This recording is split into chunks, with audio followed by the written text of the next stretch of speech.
আমাদের বরণ করে দিচ্ছে আমাদের এত ছোট মাথায় বলতে হবে। Thank you. আমাদের বরণ করে দিন আমাদের সাংবাদিকরাকে, ইনি সাংবাদিক আমাদের এখানে এসে অনেক কষ্ট করে থ্যাংক ইউ।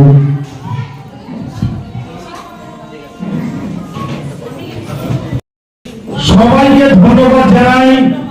আর যারা এইখানে উপস্থিত হয়েছেন তাদেরকে তো বিশেষ করে দারুণ খুবই ভালো লাগছে।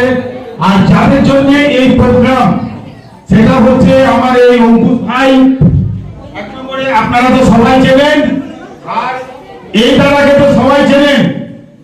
এই দাদার আরেকটা পরিচয় আছে, রামপুরহাট হসপিটালে যদি কোনো কারণবশত কোন রকমের ব্লাডের বা ডাক্তারের বা যে কোনো সহযোগিতার জন্য প্রয়োজন যদি পড়ে, অবশ্যই এই দাদার সঙ্গে কিন্তু যোগাযোগ করবে।